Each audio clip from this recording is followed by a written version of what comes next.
The devil in iron. The fisherman loosened his knife in its scabbard. The gesture was instinctive, for what he feared was nothing a knife could slay, not even the saw-edged crescent blade of the yuetshi that could disembowel a man with an upward stroke. Neither man nor beast threatened him in the solitude which brooded over the castellated isle of Exapur. He had climbed the cliffs, passed through the jungle that bordered them, and now stood surrounded by evidences of a vanished state. Broken columns glimmered among the trees. The straggling lines of crumbling walls meandered off into the shadows, and under his feet were broad paves, cracked and bowed by roots growing beneath. The fisherman was typical of his race, that strange people whose origin is lost in the grey dawn of the past, and who had dwelt in their rude fishing huts along the southern shore of the Sea of Vilayet since time immemorial. He was broadly built, with long, apish arms and a mighty chest, but with lean loins and thin, bandy legs. His face was broad, his forehead low and retreating, his hair thick and tangled. A belt for a knife and a rag for a loincloth were all he wore in the way of clothing. That he was where he was proved that he was less dully incurious than most of his people. Men seldom visited Exapur. It was uninhabited, all but forgotten, merely one among the myriad isles which dotted the great inland sea. Men called it Zapur, the fortified, because of its ruins, remnants of some prehistoric kingdom, lost and forgotten before the conquering Hyborians had ridden southward. None knew who reared those stones, though dim legends lingered among the yuetshi, which half-intelligibly suggested a connection of immeasurable antiquity between the fisherman and the unknown island kingdom. But it had been 1,000 years since any yuetshi had understood the import of these tales. They repeated them now as a meaningless formula, a gibberish framed to their lips by custom. No yuetshi had come to Exapur for a century. The adjacent coast of the mainland was uninhabited, a reedy marsh given over to the grim beasts that haunted it. The fisherman's village lay some distance to the south, on the mainland. A storm had blown his frail fishing craft far from his accustomed haunts and wrecked it in a night of flaring lightning and roaring waters on the towering cliffs of the isle. Now, in the dawn, the sky shone blue and clear. The rising sun made jewels of the dripping leaves. He had climbed the cliffs to which he had clung through the night because, in the midst of the storm, he had seen an appalling lance of lightning fork out of the black heavens, and the concussion of its stroke, which had shaken the whole island, had been accompanied by a cataclysmic crash that he doubted could have resulted from a riven tree. A dull curiosity had caused him to investigate, and now he had found what he sought, and an animal-like uneasiness possessed him, a sense of lurking peril. Among the trees reared a broken dome-like structure, built of gigantic blocks of the peculiar iron-like green stone found only on the islands of Vilayet. It seemed incredible that human hands could have shaped and placed them, and certainly it was beyond human power to have overthrown the structure they formed. But the thunderbolt had splintered the ton-heavy blocks like so much glass, reduced others to green dust, and ripped away the whole arch of the dome. The fisherman climbed over the debris and peered in, and what he saw brought a grunt from him. Within the ruined dome, surrounded by stone dust and bits of broken masonry, lay a man on a golden block. He was clad in a sort of skirt and a shagreen girdle. His black hair, which fell in a square mane to his massive shoulders, was confined about his temples by a narrow gold band. On his bare, muscular breast lay a curious dagger with a jewelled pommel, a shagreen, bound hilt, and a broad crescent blade. It was much like the knife the fisherman wore at his hip, but it lacked the serrated edge and was made with infinitely greater skill. The fisherman lusted for the weapon. The man, of course, was dead, had been dead for many centuries. This dome was his tomb. The fisherman did not wonder by what art the ancients had preserved the body in such a vivid likeness of life, which kept the muscular limbs full and unshrunken, the dark flesh vital. The dull brain of the Yuetshi had room only for his desire for the knife with its delicate, waving lines along the dully gleaming blade. Scrambling down into the dome, he lifted the weapon from the man's breast. As he did so, a strange and terrible thing came to pass. The muscular dark hands knotted convulsively, the lids flared open, revealing great dark magnetic eyes, whose stare struck the startled fisherman like a physical blow. He recoiled, dropping the jeweled dagger in his perturbation. The man on the dais heaved up to a sitting position, and the fisherman gaped at the full extent of his size thus revealed. His narrowed eyes held the Yuetshi, and in those slitted orbs he read neither friendliness nor gratitude. He saw only a fire as alien and hostile as that which burns in the eyes of a tiger.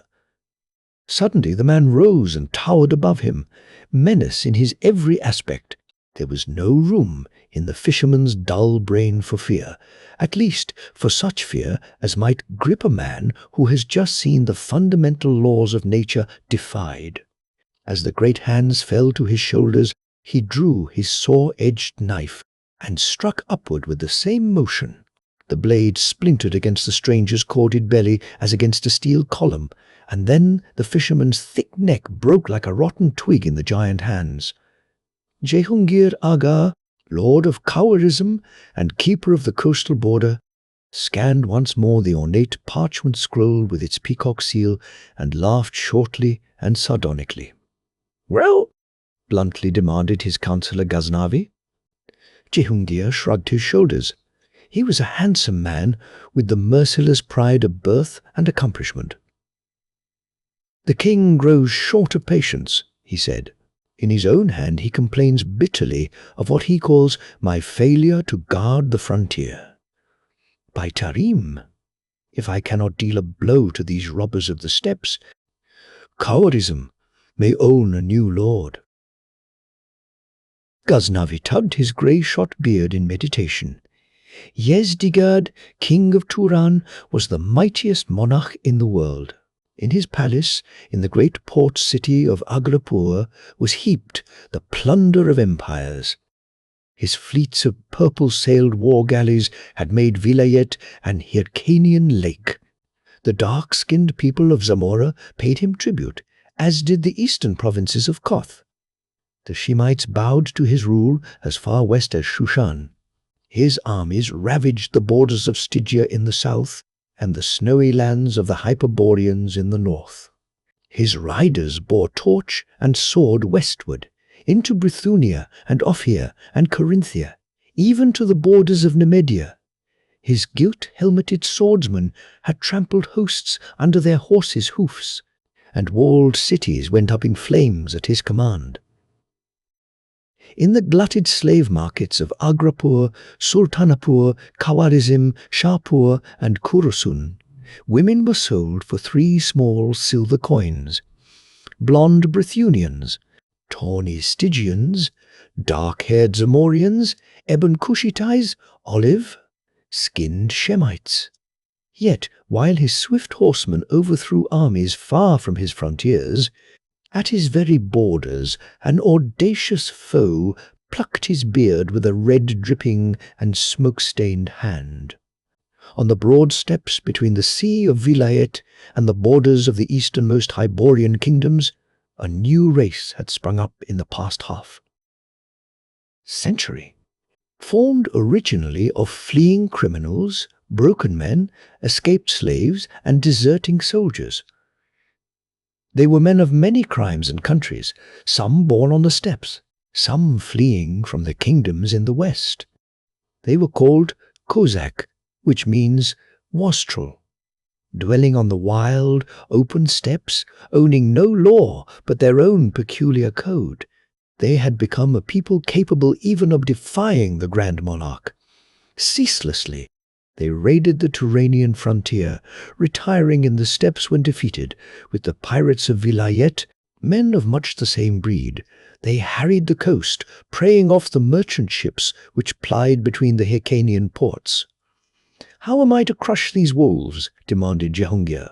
"If I follow them into the steppes, I run the risk either of being cut off and destroyed, or of having them elude me entirely and burn the city in my absence. Of late, they have been more daring than ever." "That is because of the new chief who has risen among them," answered Ghaznavi. "You know whom I mean." "Aye," replied Jehungir feelingly. "It is that devil Conan. He is even wilder than the Cossacks, yet he is crafty as a mountain lion."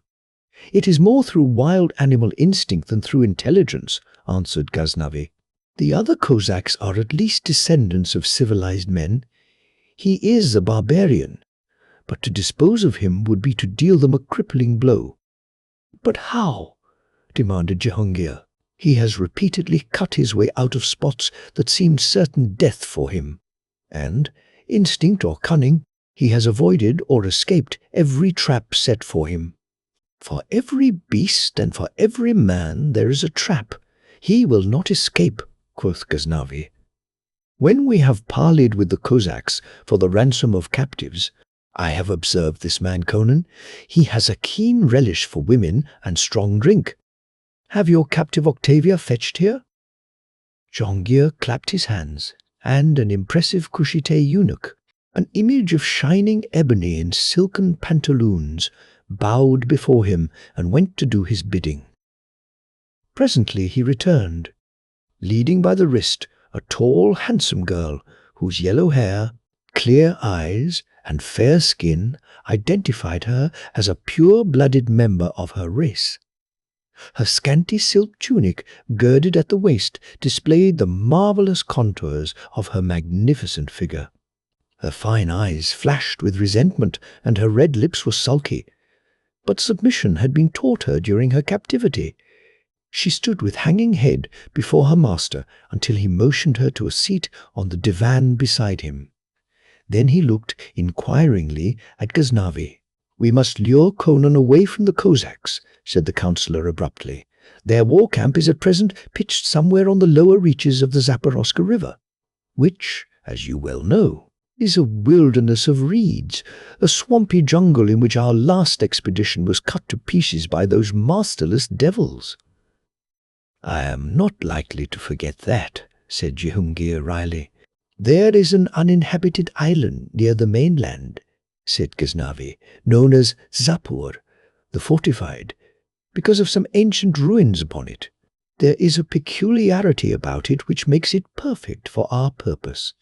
It has no shoreline, but rises sheer out of the sea in cliffs 150 feet tall. Not even an ape could negotiate them. The only place where a man can go up or down is a narrow path on the western side that has the appearance of a worn stair, carved into the solid rock of the cliffs. If we could trap Conan on that island alone, we could hunt him down at our leisure with bows as men hunt a lion." "As well wish for the moon," said Jehungir impatiently. "Shall we send him a messenger, bidding him climb the cliffs and await our coming?" "In effect, yes." Seeing Jehungir's look of amazement, Ghaznavi continued, "We will ask for a parley with the Cossacks in regard to prisoners, at the edge of the steppes by Fort Gori. As usual, we will go with a force and encamp outside the castle. They will come with an equal force, and the parley will go forward with the usual distrust and suspicion. But this time we will take with us, as if by casual chance, your beautiful captive." Octavia changed colour and listened with intensified interest as the counsellor nodded toward her. She will use all her wiles to attract Conan's attention. That should not be difficult. To that wild reaver she should appear a dazzling vision of loveliness. Her vitality and substantial figure should appeal to him more vividly than would one of the doll-like beauties of your seraglio. Octavia sprang up, her white fists clenched, her eyes blazing and her figure quivering with outraged anger. "You would force me to play the trollop with this barbarian?" she exclaimed. "I will not. I am no market-block slut, to smirk and ogle at a steps robber. I am the daughter of a Nemedian lord." "You were of the Nemedian nobility before my riders carried you off," returned Jehungir cynically. "Now you are merely a slave who will do as she is bid." "I will not." She raged. "On the contrary," rejoined Jehungir with studied cruelty, "you will. I like Ghaznavi's plan. Continue prince among counselors. Conan will probably wish to buy her. You will refuse to sell her, of course, or to exchange her for Hyrcanian prisoners. He may then try to steal her, or take her by force, though I do not think even he would break the parley truce. Anyway, we must be prepared for whatever he might attempt.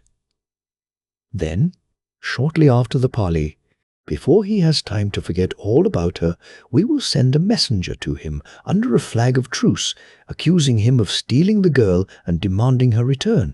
He may kill the messenger, but at least he will think that she has escaped. Then we will send a spy, a Yuetshi fisherman will do, to the Cossack camp, who will tell Conan that Octavia is hiding on Exapur. If I know my man, he will go straight to that place." "But we do not know that he will go alone," Jehungir argued. "Does a man take a band of warriors with him when going to a rendezvous with a woman he desires?" retorted Ghaznavi. "The chances are all that he will go alone. But we will take care of the other alternative. We will not await him on the island, where we might be trapped ourselves, but among the reeds of a marshy point which juts out to within 1,000 yards of Exapur. If he brings a large force, we'll beat a retreat and think up another plot. If he comes alone or with a small party, we will have him. Depend upon it, he will come.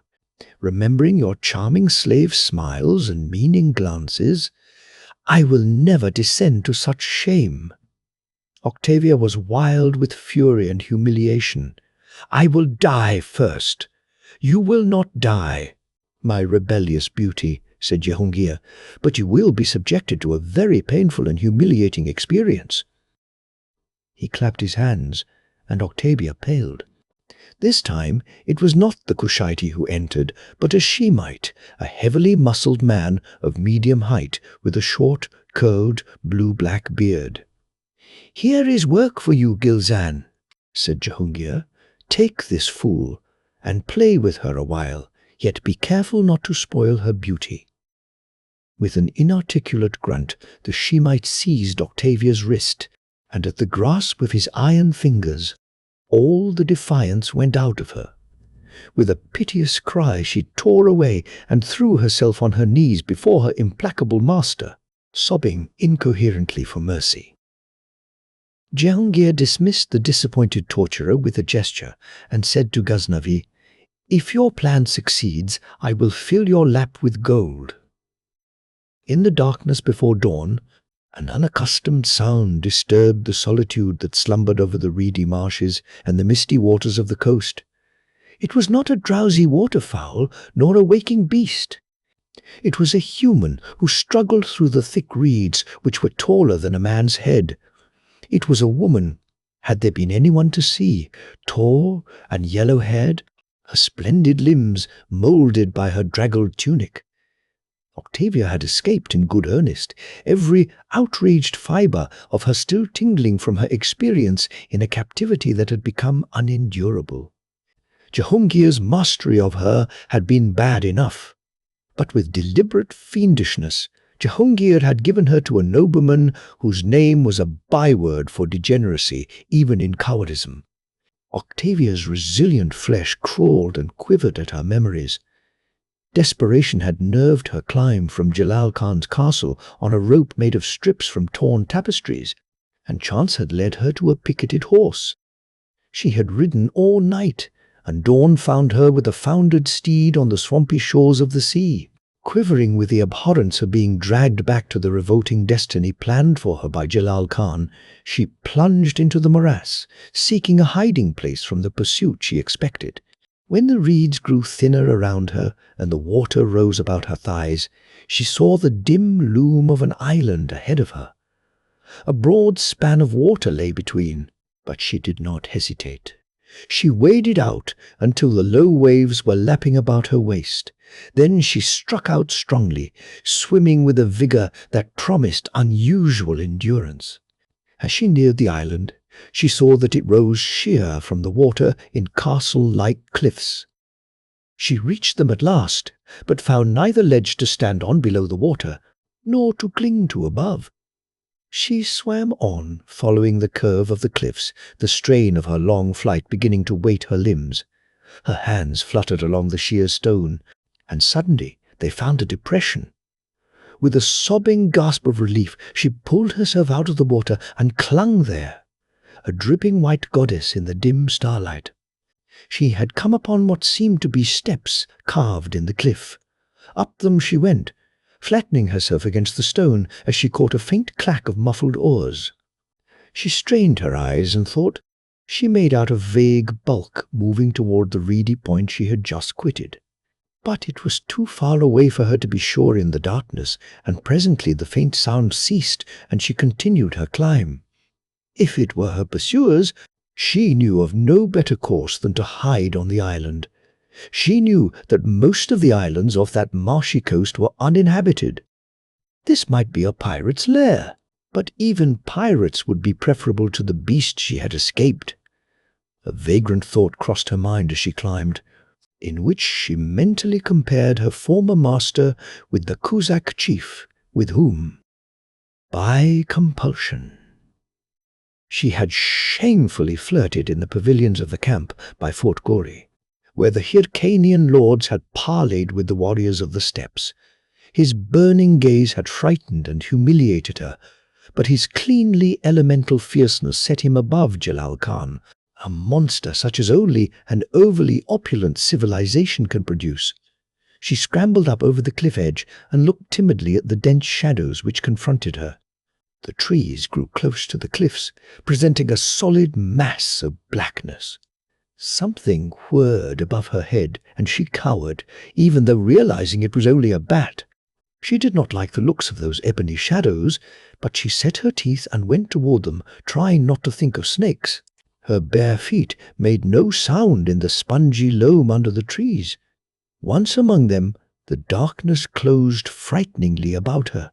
She had not taken a dozen steps when she was no longer able to look back and see the cliffs and the sea beyond. A few steps more, and she became hopelessly confused and lost her sense of direction. Through the tangled branches, not even a star peered. She groped and floundered on blindly, and then came to a sudden halt. Somewhere ahead, there began the rhythmical booming of a drum. It was not such a sound as she would have expected to hear in that time and place. Then she forgot it, as she was aware of a presence near her. She could not see, but she knew that something was standing beside her in the darkness. With a stifled cry, she shrank back, and as she did so, something that even in her panic she recognized as a human arm curved about her waist. She screamed and threw all her supple young strength into a wild lunge for freedom. But her captor caught her up like a child, crushing her frantic resistance with ease. The silence with which her frenzied pleas and protests were received added to her terror, as she felt herself being carried through the darkness toward the distant drum, which still pulsed and muttered. As the first tinge of dawn reddened the sea, a small boat with a solitary occupant approached the cliffs. The man in the boat was a picturesque figure. A crimson scarf was knotted about his head. His wide silk breeches of flaming hue were upheld by a broad sash, which likewise supported a scimitar in a shagreen scabbard. His gilt-worked leather boots suggested the horseman rather than the seaman. but he handled his boat with skill. Through his widely open white silk shirt showed his broad, muscular breast, burned brown by the sun. The muscles of his heavy, bronzed arms rippled as he pulled the oars with an almost feline ease of motion. A fierce vitality that was evident in each feature and motion set him apart from the common men. Yet his expression was neither savage nor sombre, though the smouldering blue eyes hinted at ferocity easily wakened. This was Conan, who had wandered into the armed camps of the Cossacks with no other possession than his wits and his sword, and who had carved his way to leadership among them. He paddled to the carven stair as one familiar with his environs, and moored the boat to a projection of the rock. Then he went up the worn steps without hesitation. He was keenly alert, not because he consciously suspected hidden danger, but because alertness was a part of him, whetted by the wild existence he followed. What Ghaznavi had considered animal intuition or some sixth sense was merely the razor-edged faculties and savage wit of the barbarian. Conan had no instinct to tell him that men were watching him from a covert among the reeds of the mainland. As he climbed the cliff, one of these men breathed deeply and stealthily lifted a bow. Jehungir caught his wrist and hissed an oath into his ear. "Fool! Will you betray us? Don't you realize he is out of range? Let him get upon the island. He will go looking for the girl. We will stay here a while. He may have sensed our presence or guessed our plot. He may have warriors hidden somewhere. We will wait.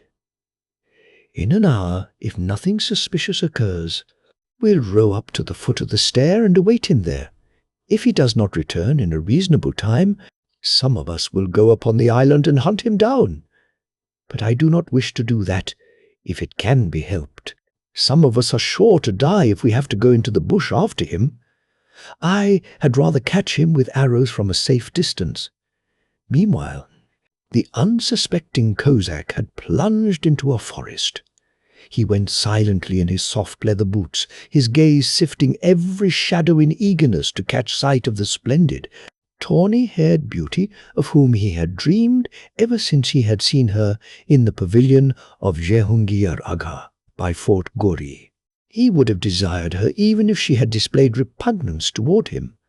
But her cryptic smiles and glances had fired his blood, and with all the lawless violence which was his heritage, he desired that white-skinned, golden-haired woman of civilization. He had been on Exopol before. Less than a month ago, he had held a secret conclave here with a pirate crew. He knew that he was approaching a point where he could see the mysterious ruins which gave the island its name, and he wondered if he could find the girl hiding among them. Even with the thought, he stopped as though struck dead. Ahead of him, among the trees, rose something that his reason told him was not possible. It was a great, dark green wall, with towers rearing beyond the battlements. Conan stood paralyzed in the disruption of the faculties which demoralizes anyone who is confronted by an impossible negation of sanity. He doubted neither his sight nor his reason. But something was monstrously out of joint.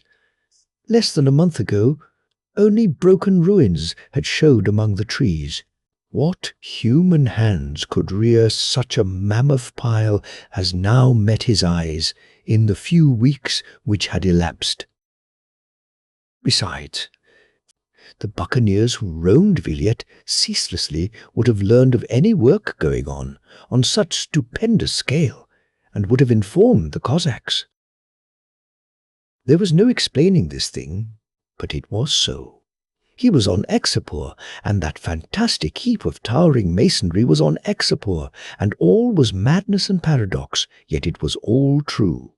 He wheeled to race back through the jungle, down the carven stair, and across the blue waters to the distant camp at the mouth of the Zaporoska. In that moment of unreasoning panic, even the thought of halting so near the inland sea was repugnant.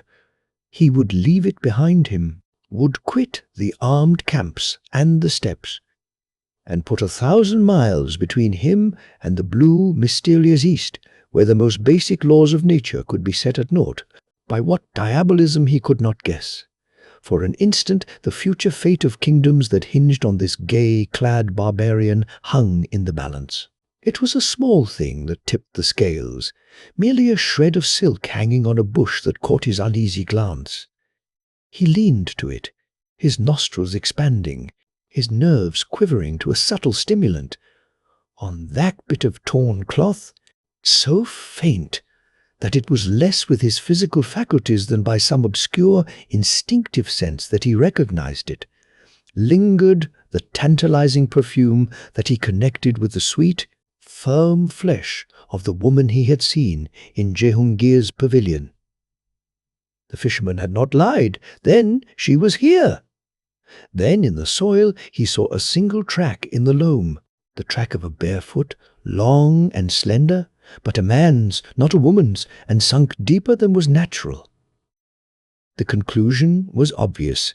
The man who made that track was carrying a burden, and what should it be but the girl the Kozak was seeking? He stood silently facing the dark towers that loomed through the trees, his eyes slits of blue balefire. Desire for the yellow-haired woman vied with a sullen, primordial rage at whoever had taken her. His human passion fought down his ultra-human fears, and dropping into the stalking crouch of a hunting panther, he glided toward the walls, taking advantage of the dense foliage to escape detection from the battlements. As he approached, he saw that the walls were composed of the same green stone that had formed the ruins, and he was haunted by a vague sense of familiarity. It was as if he looked upon something he had never before seen, but had dreamed of or pictured mentally. At last he recognized the sensation. The walls and towers followed the plan of the ruins. It was as if the crumbling lines had grown back into the structures they originally were. No sound disturbed the morning quiet as Conan stole to the foot of the wall, which rose sheer from the luxuriant growth. On the southern reaches of the inland sea, the vegetation was almost tropical. He saw no one on the battlements, heard no sounds within. He saw a massive gate a short distance to his left, and had no reason to suppose that it was not locked and guarded. But he believed that the woman he sought was somewhere beyond that wall, and the course he took was characteristically reckless. Above him, vine-festooned branches reached out toward the battlements. He went up a great tree like a cat, and reaching a point above the parapet, he gripped a thick limb with both hands, swung back and forth at arm's length until he had gained momentum, and then let go and catapulted through the air, landing cat-like on the battlements. Crouching there, he stared down into the streets of a city. The circumference of the wall was not great, but the number of green stone buildings it contained was surprising. They were 3 or 4 stories in height, mainly flat-roofed, reflecting a fine architectural style. The streets converged like the spokes of a wheel into an octagon-shaped court in the center of the town, which gave upon a lofty edifice which, with its domes and towers, dominated the whole city. He saw no one moving in the streets or looking out of the windows, though the sun was already coming up. The silence that reigned there might have been that of a dead and deserted city. A narrow stone stair ascended the wall near him. Down this he went. Houses shouldered so closely to the wall that halfway down the stair he found himself within arm's length of a window and halted to peer in. There were no bars, and the silk curtains were caught back with satin cords. He looked into a chamber whose walls were hidden by dark velvet tapestries. The floor was covered with thick rugs, and there were benches of polished ebony and an ivory dais heaped with furs. He was about to continue his descent when he heard the sound of someone approaching in the street below. Before the unknown person could round a corner and see him on the stair, He stepped quickly across the intervening space and dropped lightly into the room, drawing his scimitar. He stood for an instant, statue-like. Then, as nothing happened, he was moving across the rugs toward an arched doorway when a hanging was drawn aside, revealing a cushioned alcove from which a slender, dark-haired girl regarded him with languid eyes. Conan glared at her tensely, expecting her momentarily to start screaming. But she merely smothered a yawn with a dainty hand, rose from the alcove, and leaned negligently against the hanging which she held with one hand. She was undoubtedly a member of a white race, though her skin was very dark. Her square-cut hair was black as midnight, her only garment a wisp of silk about her supple hips. Presently she spoke, but the tongue was unfamiliar to him, and he shook his head.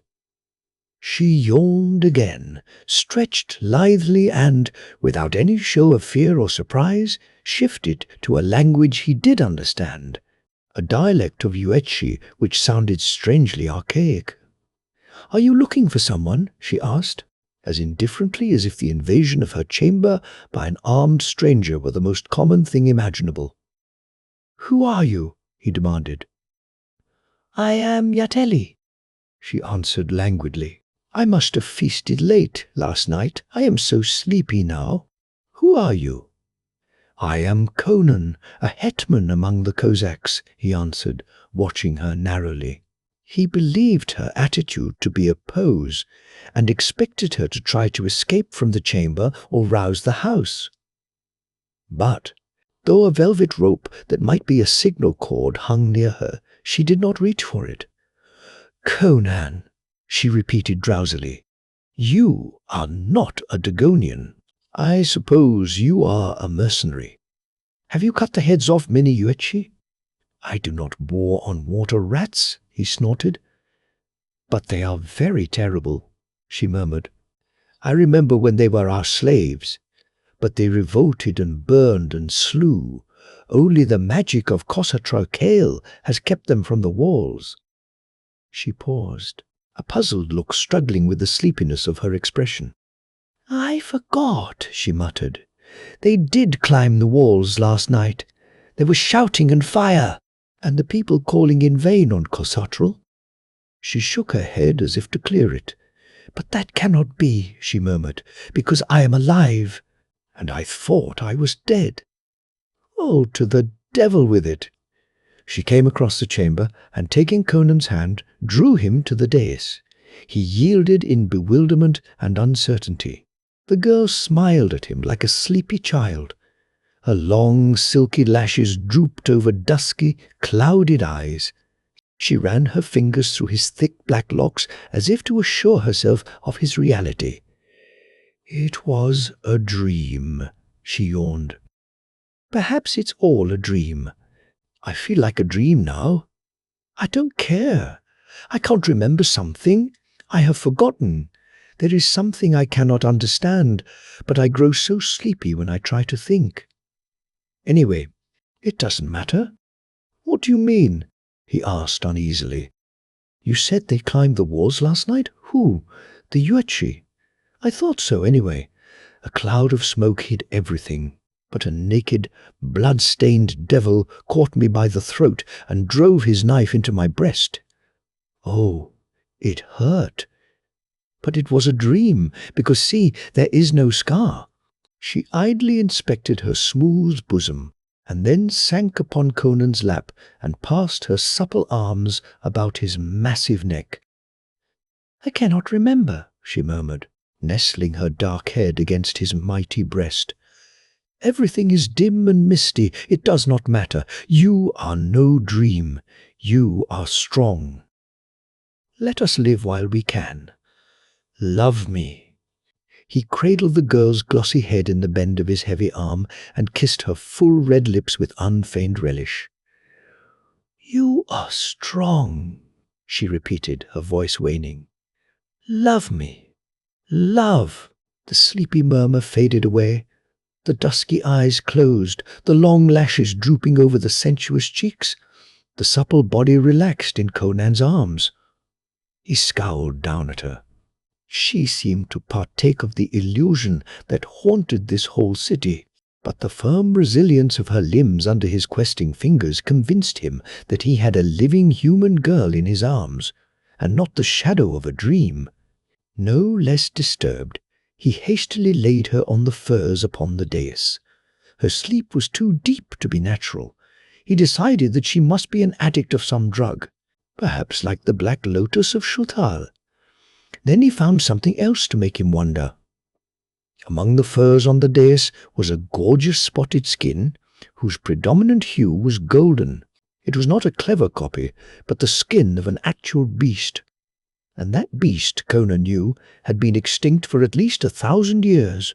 It was the great golden leopard which figures so prominently in Hyborian legendary, and which the ancient artists delighted to portray in pigments and marble.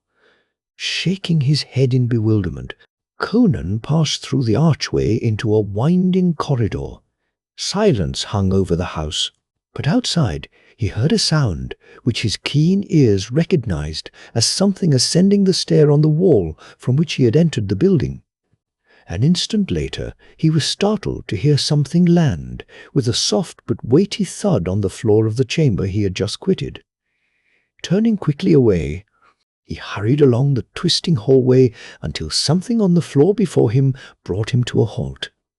It was a human figure, which lay half in the hall and half in an opening that obviously was normally concealed by a door, which was a duplicate of the panels of the wall. It was a man, dark and lean, clad only in a silk loincloth, with a shaven head and cruel features, and he lay as if death had struck him just as he was emerging from the panel. Conan bent above him, seeking the cause of his death, and discovered him to be merely sunk in the same deep sleep as the girl in the chamber. But why should he select such a place for his slumbers? While meditating on the matter, Conan was galvanized by a sound behind him. Something was moving up the corridor in his direction. A quick glance down it showed that it ended in a great door, which might be locked. Conan jerked the supine body out of the panel entrance and stepped through, pulling the panel shut after him. A click told him it was locked in place. Standing in utter darkness, he heard a shuffling tread halt just outside the door, and a faint chill trickled along his spine. That was no human step, nor that of any beast he had ever encountered. There was an instant of silence, then a faint creak of wood and metal. Putting out his hand, he felt the door straining and bending inward, as if a great weight were being steadily borne against it from the outside. As he reached for his sword, this ceased, and he heard a strange, slobbering mouthing that prickled the short hairs on his scalp. Scimitar in hand, he began backing away, and his heels felt steps, down which he nearly tumbled. He was in a narrow staircase leading downward. He groped his way down in the blackness, feeling for, but not finding, some other opening in the walls. Just as he decided that he was no longer in the house, but deep in the earth under it, the steps ceased in a level tunnel. Along the dark, silent tunnel, Conan groped, momentarily dreading a fall into some unseen pit. But at last his feet struck steps again, and he went up them until he came to a door on which his fumbling fingers found a metal catch. He came out into a dim and lofty room of enormous proportions. Fantastic columns marched about the mottled walls, upholding a ceiling which, at once translucent and dusky, seemed like a cloudy midnight sky, giving an illusion of impossible height. If any light filtered in from the outside, it was curiously altered. In a brooding twilight, Conan moved across the bare green floor. The great room was circular, pierced on one side by the great bronze valves of a giant door. Opposite this, on a dais against the wall, up to which led broad curving steps, there stood a throne of copper, and when Conan saw what was coiled on this throne, he retreated hastily, lifting his scimitar. Then, As the thing did not move, he scanned it more closely and presently mounted the glass steps and stared down at it. It was a gigantic snake, apparently carved of some jade-like substance. Each scale stood out as distinctly as in real life, and the iridescent colors were vividly reproduced. The great wedge-shaped head was half submerged in the folds of its trunk. So, neither the eyes nor jaws were visible. Recognition stirred in his mind. The snake was evidently meant to represent one of those grim monsters of the marsh, which in past ages had haunted the reedy edges of Vilayet's southern shores. But, like the golden leopard, they had been extinct for hundreds of years. Conan had seen rude images of them, in miniature, among the idol huts of the Yuezhi, and there was a description of them in the Book of Skelos, which drew on prehistoric sources. Conan admired the scaly torso, thick as his thigh and obviously of great length, and he reached out and laid a curious hand on the thing. And as he did so, his heart nearly stopped. An icy chill congealed the blood in his veins and lifted the short hair on his scalp. Under his hand there was not the smooth, brittle surface of glass or metal or stone, but the yielding, fibrous mass of a living thing. He felt cold, sluggish life flowing under his fingers, his hand jerked back in instinctive repulsion, sword shaking in his grasp, horror and revulsion and fear almost choking him. He backed away and down the glass steps with painful care, glaring in awful fascination at the grisly thing that slumbered on the copper throne. It did not move. He reached the bronze door and tried it, with his heart in his teeth, sweating with fear that he should find himself locked in with that slimy horror.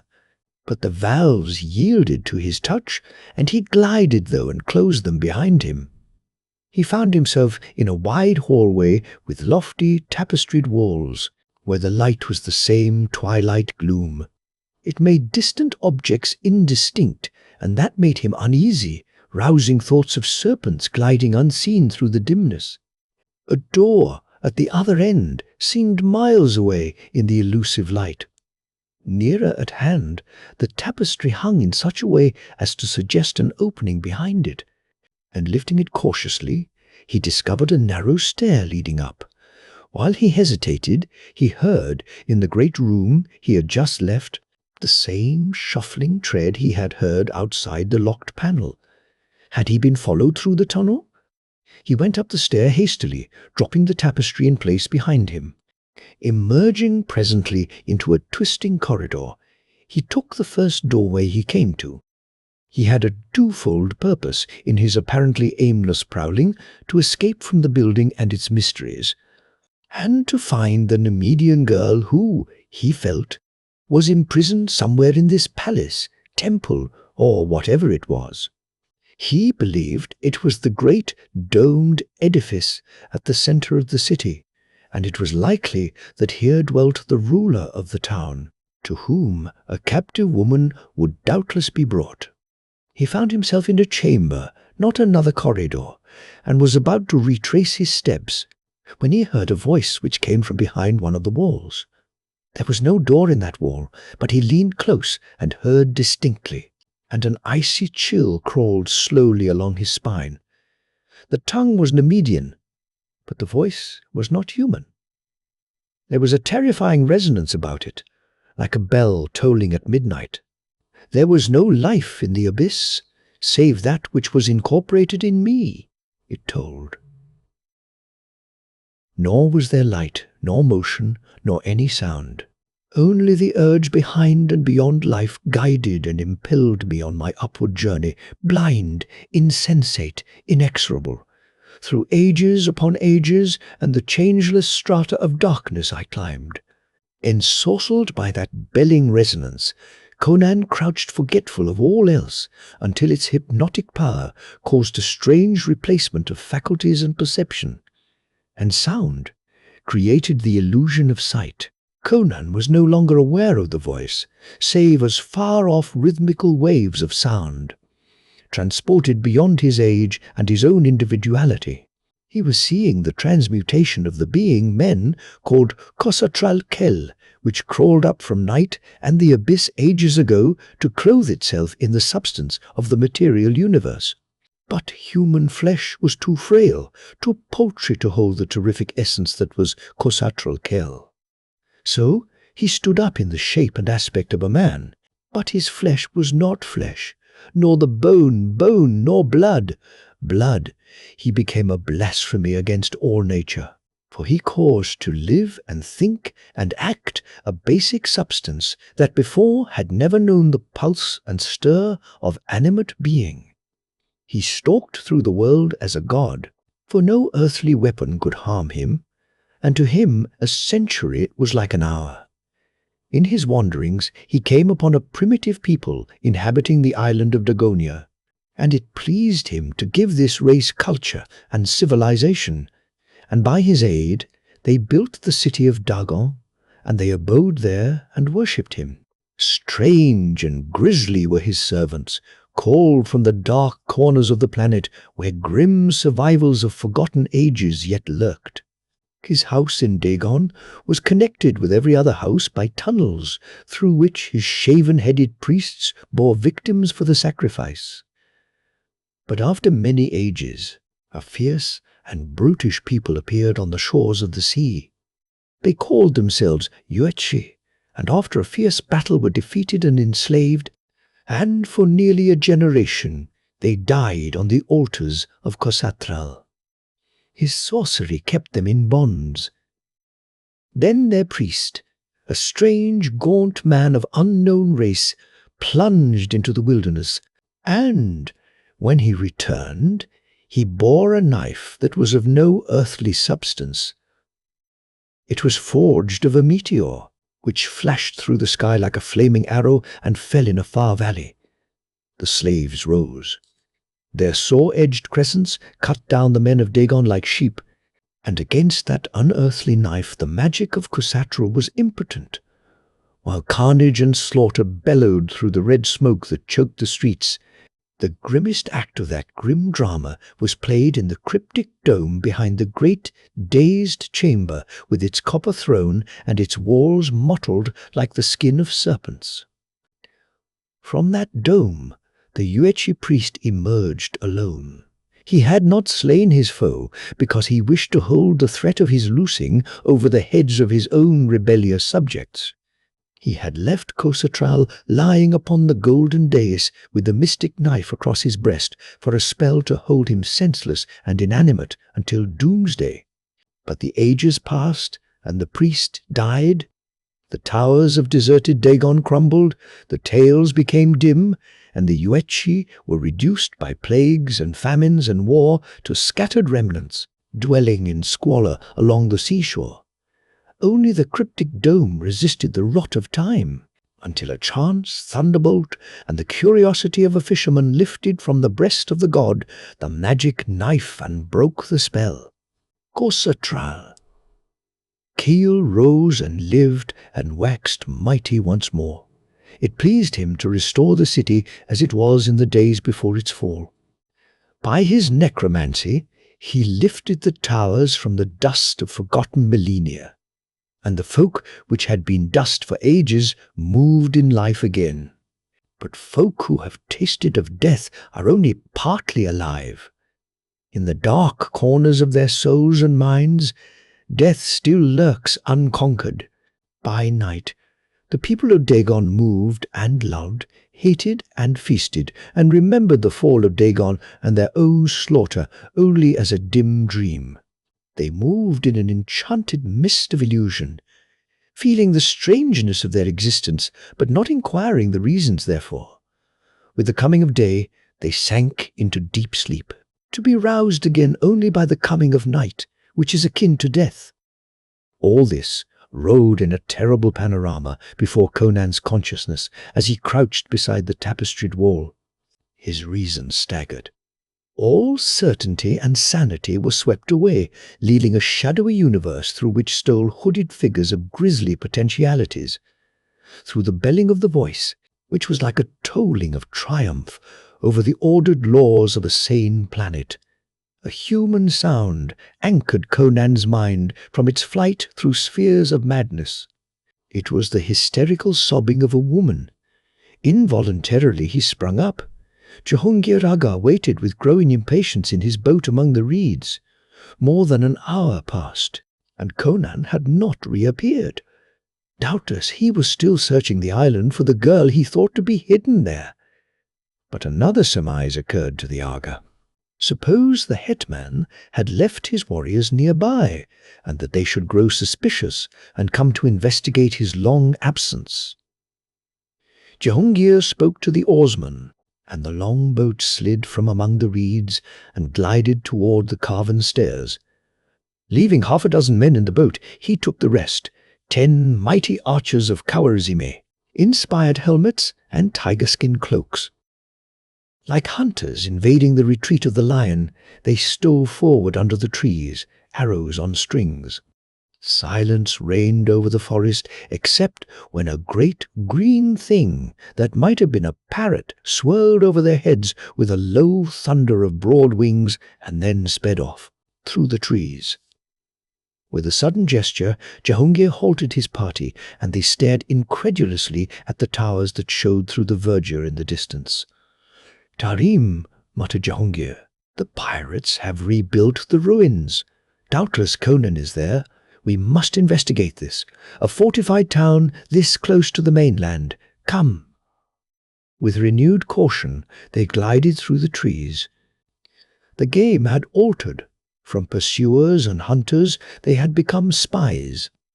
And as they crept through the tangled gowth, the man they sought was in peril more deadly than their filigreed arrows. Conan realized with a crawling of his skin that beyond the wall the belling voice had ceased. He stood motionless as a statue, his gaze fixed on a curtained door through which he knew that a culminating horror would presently appear. It was dim and misty in the chamber, and Conan's hair began to lift on his scalp as he looked. He saw a head and a pair of gigantic shoulders grow out of the twilight doom. There was no sound of footsteps, but the great dusky form grew more distinct until Conan recognized the figure of a man. He was clad in sandals, a skirt, and a broad shagreen girdle. His square-cut mane was confined by a circle of gold. Conan stared at the sweep of the monstrous shoulders, the breadth of swelling breast, the bands and ridges and clusters of muscles on torso and limbs. The face was without weakness and without mercy. The eyes were balls of dark fire. And Conan knew that this was Khosatral Khel, the ancient from the abyss, the god of Dagonia. No word was spoken. No word was necessary. Khosatral spread his great arms, and Conan, crouching beneath them, slashed at the giant's belly. Then he bounded back, eyes blazing with surprise. The keen edge had rung on the mighty body as on an anvil, rebounding without cutting. Then Khosatral came upon him in an irresistible surge. There was a fleeting concussion, a fierce writhing and intertwining of limbs and bodies, and then Conan sprang clear. Every thew quivering from the violence of his efforts, blood started where the grazing fingers had torn the skin. In that instant of contact, he had experienced the ultimate madness of blasphemed nature. No human flesh had bruised his, but metal animated and sentient. It was a body of living iron which opposed his. Khosatral loomed above the warrior in the gloom. Once let those great fingers lock, and they would not loosen until the human body hung limp in their grasp. In that twilit chamber, it was as if a man fought with the dream monster in a nightmare. Flinging down his useless sword, Conan caught up a heavy bench and hurled it with all his power. It was such a missile as few men could even lift. On Khosatral's mighty breast it smashed into shreds and splinters. It did not even shake the giant on his braced legs. His face lost something of its human aspect. A nimbus of fire played about his awesome head, and like a moving tower, he came on. With a desperate wrench, Conan ripped a whole section of tapestry from the wall and whirling it, with a muscular effort greater than that required for throwing the bench, he flung it over the giant's head. For an instant, Khosatral floundered, smothered and blinded by the clinging stuff that resisted his strength as wood or steel could not have done. And in that instant, Conan caught up his scimitar and shot out into the corridor. Without checking his speed, he hurled himself through the door of the adjoining chamber, slammed the door, and shot the bolt. Then, as he wheeled, he stopped short, all the blood in him seeming to surge to his head. Crouching on a heap of silk cushions, golden hair streaming over her naked shoulders, eyes blank with terror, was the woman for whom he had dared so much. He almost forgot the horror at his heels until a splintering crash behind him brought him to his senses. He caught up the girl and sprang for the opposite door. She was too helpless with fright either to resist or to aid him. A faint whimper was the only sound of which she seemed capable. Conan wasted no time trying the door. A shattering stroke of his scimitar hewed the lock asunder, and as he sprang through to the stair that loomed beyond it, he saw the head and shoulders of Khosatral crash through the other door. The colossus was splintering the massive panels as if they were of cardboard. Conan raced up the stair, carrying the big girl over one shoulder as easily as if she had been a child. Where he was going he had no idea, but the stair ended at the door of a round, domed chamber. Khosatral was coming up the stair behind them, silently as a wind of death, and as swiftly. The chamber's walls were of solid steel, and so was the door. Conan shut it and dropped in place the great bars with which it was furnished. The thought struck him that this was Khosatral's chamber, where he locked himself in to sleep securely from the monsters he had loosed from the pits to do his bidding. Hardly were the bolts in place when the great door shook and trembled to the giant's assault. Conan shrugged his shoulders. This was the end of the trail. There was no other door in the chamber, nor any window. Air and the strange, misty light evidently came from interstices in the dome. He tested the nicked edge of his scimitar, quite cool now that he was at bay. He had done his volcanic best to escape. When the giant came crashing through that door, he would explode in another savage onslaught with the useless sword, not because he expected it to do any good, but because it was his nature to die fighting. For the moment, there was no course of action to take, and his calmness was not forced or feigned. The gaze he turned on his fair companion was as admiring and intense as if he had 100 years to live. He had dumped her unceremoniously on the floor when he turned to close the door, and she had risen to her knees, mechanically arranging her streaming locks and her scanty garment. Conan's fierce eyes glowed with approval as they devoured her thick golden hair. Her clear, wide eyes, her milky skin, sleek with exuberant health, the firm swell of her breasts, the contours of her splendid hips. A low cry escaped her as the door shook and a bolt gave way with a groan. Conan did not look around. He knew the door would hold a little while longer. "They told me you had escaped," he said. "A Yuetshi fisherman told me you were hiding here. What is your name?" "Octavia," she gasped mechanically. Then words came in a rush. She caught at him with desperate fingers. "Oh, Mitra! What nightmare is this? The people, the dark-skinned people. One of them caught me in the forest and brought me here. They carried me to that thing. He told me, he said, 'Am I mad? Is this a dream?'" He glanced at the door which bulged inward as if from the impact of a battering ram. "No," he said, "it's no dream. That hinge is giving way. Strange that a devil has to break down a door like a common man, but after all, his strength itself is a diabolism." "Can you not kill him?" she panted. "You are strong." Conan was too honest to lie to her. "If a mortal man could kill him, he'd be dead now," he answered. "I nicked my blade on his belly. Her eyes dulled. "Then you must die, and I must. Oh, Mitra!" she screamed in sudden frenzy, and Conan caught her hands, fearing that she would harm herself. "He told me what he was going to do to me," she panted. Kill me with your sword before he bursts the door." Conan looked at her and shook his head. "I do what I can," he said. "That won't be much, but it'll give you a chance to get past him down the stair. Then run for the cliffs. I have a boat tied at the foot of the steps. If you can get out of the palace, you may escape him yet. The people of this city are all asleep." She dropped her head in her hands. Conan took up his scimitar and moved over to stand before the echoing door. One watching him would not have realized that he was waiting for a death he regarded as inevitable. His eyes smoldered more vividly. His muscular hand knotted harder on his hilt. That was all.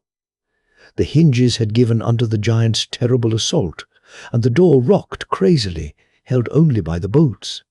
And these solid steel bars were buckling, bending, bulging out of their sockets.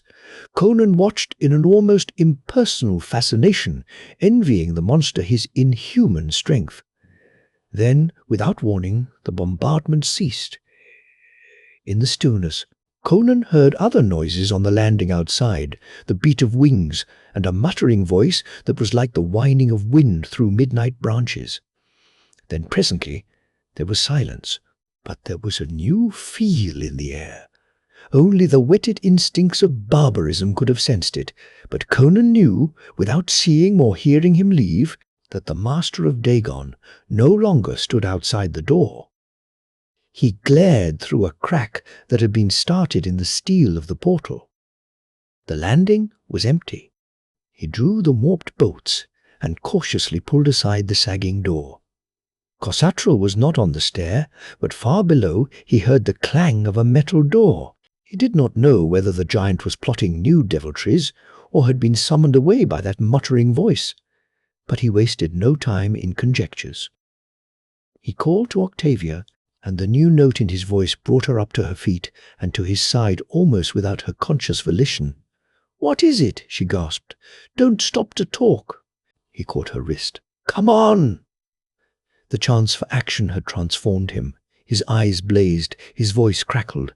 "The knife," he muttered, while almost dragging the girl down the stair in his fierce haste. "The magic Yuetshi blade. He left it in the dome." "Aye." His voice died suddenly as a clear mental picture sprang up before him.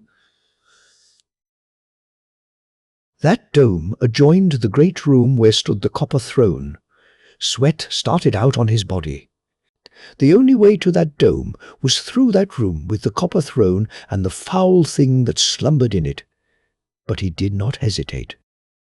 Swiftly they descended the stair, crossed the chamber, descended the next stair, and came into the great dim hall with its mysterious hangings. They had seen no sign of the Colossus. Halting before the great bronze-valved door, Conan caught Octavia by her shoulders and shook her in his intensity. "Listen," he snapped. "I'm going into the room and fasten the door. Stand here and listen. If Khosatral comes, call to me. If you hear me cry out for you to go, run as though the devil were on your heels, which he probably will be.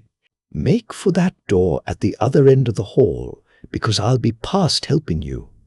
I'm going for the Yuetshi knife." Before she could voice the protest, her lips were framing. He had slid through the valves and shut them behind him. He lowered the boat cautiously, not noticing that it could be warped from the outside.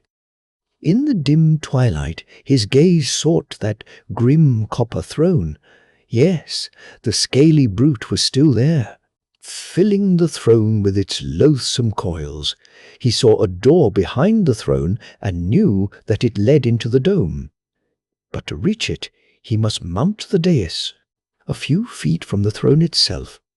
A wind blowing across the green floor would have made more noise than Conan's slinking feet. Eyes glued on the sleeping reptile, he reached the dais and mounted the glass steps. The snake had not moved. He was reaching for the door. The bolt on the bronze portal clanged, and Conan stifled an awful oath as he saw Octavia come into the room. She stared about, uncertain in the deeper gloom, and he stood frozen, not daring to shout a warning. Then she saw his shadowy figure and ran toward the dais, crying, "I want to go with you! I'm afraid to stay alone." "Oh!" She threw up her hands with a terrible scream, as for the first time she saw the occupant of the throne. The wedge-shaped head had lifted from its coils and thrust out toward her on a yard of shining neck. Then, with a smooth, flowing motion, it began to ooze from the throne, coil by coil, its ugly head bobbing in the direction of the paralyzed girl. Conan cleared the space between him and the throne with a desperate bound, his scimitar swinging with all his power. And with such blinding speed did the serpent move that it whipped about and met him in full mid-air, lapping his limbs and body with 6 coils. His half-checked stroke fell futilely as he crashed down on the dais, gashing the scaly trunk, but not severing it. Then he was writhing on the glass steps with fold after slimy fold knotting about him, twisting, crushing, killing him. His right arm was still free, but he could get no purchase to strike a killing blow, and he knew one blow must suffice. With a groaning convulsion of muscular expansion that bulged his veins almost to bursting on his temples and tied his muscles in quivering, tortured knots, he heaved up on his feet, lifting almost the full weight of that 40-foot devil. An instant he reeled on wide-braced legs, feeling his ribs caving in on his vitals and his sight growing dark, while his scimitar gleamed above his head. Then it fell, shearing through the scales and flesh and vertebrae, and where there had been one huge writhing cable, now there were horribly 2, lashing and fropping in the death throes. Conan staggered away from their blind strokes. He was sick and dizzy, and blood oozed from his nose. Groping in a dark mist, he clutched Octavia and shook her until she gasped for breath. "Next time I tell you to stay somewhere," he gasped, "you stay." He was too dizzy even to know whether she replied. Taking her wrist like a truant schoolgirl, he led her around the hideous stumps that still loomed and knotted on the floor. Somewhere, in the distance, he thought he heard men yelling, but his ears were still roaring so that he could not be sure. The door gave to his efforts. If Khosatral had placed the snake there to guard the thing he feared, evidently he considered it ample precaution. Conan half expected some other monstrosity to leap at him with the opening of the door, but in the dimmer light he saw only the vague sweep of the arch above, a dully gleaming block of gold, and a half-moon glimmer on the stone. With a gasp of gratification, he scooped it up and did not linger for further exploration. He turned and fled across the room and down the great hall toward the distant door that he felt led to the outer air. He was correct.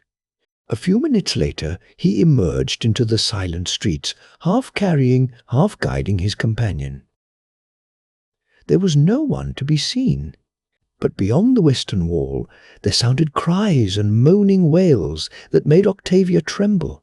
He led her to the southwestern wall, and without difficulty found a stone stair that mounted the rampart. He had appropriated a thick tapestry rope in the great hall, and now, having reached the parapet, he looped the soft, strong cord about the girl's hips and lowered her to the earth.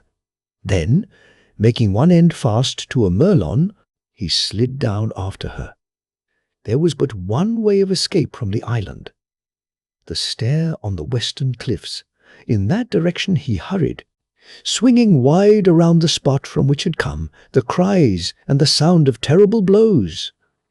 Octavia sensed that grim peril lurked in those leafy fastnesses. Her breath came pantingly, and she pressed close to her protector. But the forest was silent now. and they saw no shape of menace until they emerged from the trees and glimpsed a figure standing on the edge of the cliffs. Jehangir Aga had escaped the doom that had overtaken his warriors when an iron giant sallied suddenly from the gate and battered and crushed them into bits of shredded flesh and splintered bone. When he saw the swords of his archers break on that man-like juggernaut, he had known it was no human foe they faced, and he had fled, hiding in the deep woods until the sounds of slaughter ceased. Then he crept back to the stair, but his boatmen were not waiting for him. They had heard the screams, and presently, waiting nervously, had seen, on the cliff above them, a blood-smeared monster waving gigantic arms in awful triumph. They had waited for no more. When Jehangir came upon the cliffs, they were just vanishing among the reeds beyond earshot. Khosrau was gone, had either returned to the city or was prowling the forest in search of the man who had escaped him outside the walls. Jehangir was just preparing to descend the stairs and depart in Conan's boat when he saw the Heckman and the girl emerge from the trees. The experience, which had congealed his blood and almost blasted his reason, had not altered Jehangir's intentions towards the Cossack chief. The sight of the man he had come to kill filled him with gratification. He was astonished to see the girl he had given to Jalal Khan, but he wasted no time on her. Lifting his bow, he drew the shaft to its head and loosed. Conan crouched, and the arrow splintered on a tree, and Conan laughed. "Dog," he taunted, "you can't hit me. I was not born to die on Hyrcanian steel. Try again, pig of Turan." Jehangir did not try again. That was his last arrow. He drew his scimitar and advanced, confident in his spired helmet and close-meshed mail. Conan met him halfway in a blinding whirl of swords. The curved blades ground together, sprang apart, circled in glittering arcs that blurred the sight which tried to follow them. Octavia, watching, did not see the stroke, but she heard its chopping impact and saw Jehangir fall, blood spurting from his side where the Cimmerian steel had sundered his mail and bitten to his spine. But Octavia's scream was not caused by the death of her former master. With a crash of bending boughs, Khosrau Khel was upon them. The girl could not flee. A moaning cry escaped her as her knees gave way and pitched her grovelling to the sward. Conan, stooping above the body of the Aga, made no move to escape. Shifting his reddened scimitar to his left hand, he drew the great half-blade of the Yuechi. Khosrau Khel was towering above him, his arms lifted like mauls, but as the blade caught the sheen of the sun, the giant gave back suddenly. But Conan's blood was up. He rushed in, slashing with the crescent blade, and it did not splinter. Under its edge, the dusky metal of Khosrau's body gave way like common flesh beneath a cleaver. From the deep gash flowed a strange ichor, and Khosrau cried out like the dirging of a great bell.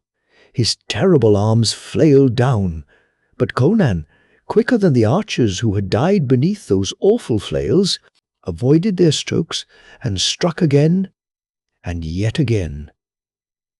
Khosrau reeled and tottered.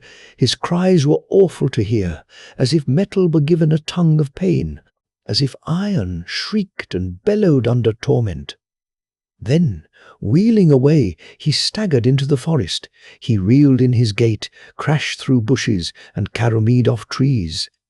Yet though Conan followed him with the speed of hot passion, the walls and towers of Dagon loomed through the trees before the man came with dagger reach of the giant.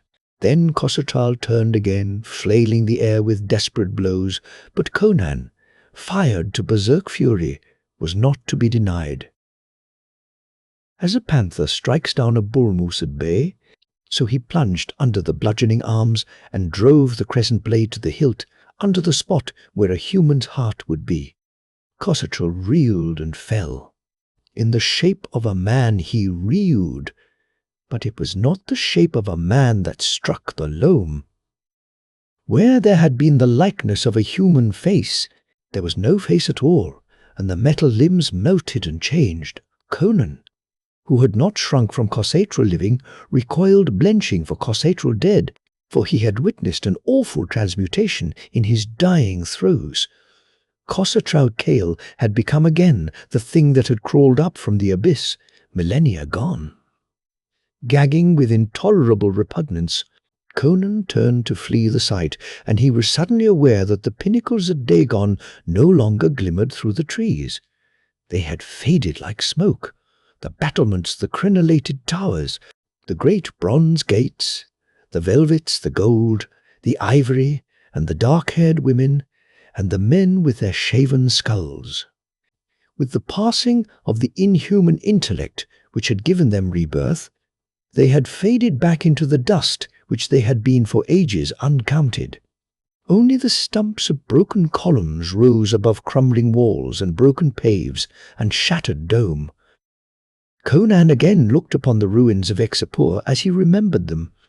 The wild hetman stood like a statue for a space, dimly grasping something of the cosmic tragedy of the fitful ephemera called mankind and the hooded shapes of darkness which prey upon it.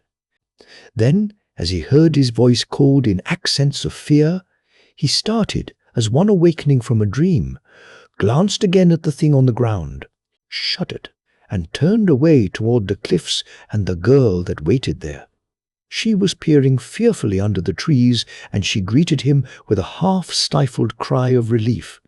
He had shaken off the dim, monstrous visions which had momentarily haunted him, and was his exuberant self again. "Where is he?" She shuddered. "Gone back to hell whence he crawled," he replied cheerfully.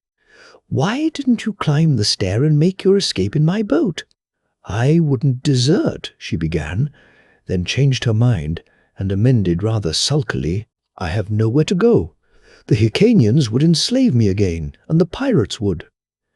"What of the Cossacks?" he suggested. "Are they better than the pirates?" she asked scornfully. Conan's admiration increased to see how well she had recovered her poise after having endured such frantic terror. Her arrogance amused him. "You seem to think so in the camp by Gori," he answered. "You were free enough with your smiles then." Her red lips curled in disdain. "Do you think I was enamored of you? Do you dream that I would have shamed myself before an ale-guzzling, meat-gorging barbarian unless I had to? My master, whose body lies there, forced me to do as I did." "Oh." Conan seemed rather crestfallen. Then he laughed with undiminished zest. "No matter. You belong to me now. Give me a kiss." "You dare ask?" she began angrily, when she felt herself snatched off her feet and crushed to the hetman's muscular breast. She fought him fiercely with all the supple strength of her magnificent youth, but he only laughed exuberantly, drunk with the possession of this splendid creature writhing in his arms. He crushed her struggles easily, drinking the nectar of her lips with all the unrestrained passion that was his, until the arms that strained against them melted and twined convulsively about his massive neck. Then he laughed down into the clear eyes and said, "Why should not a chief of the free people be preferable to a city-bred dog of Turan?" She shook back her tawny locks, still tingling in every nerve from the fire of his kisses. She did not loosen her arms from his neck. "Do you deem yourself an Aga's equal?" she challenged. He laughed and strode with her in his arms toward the stair. "You shall judge," he boasted. "I'll burn Kawarism for a torch to light your way to my tent."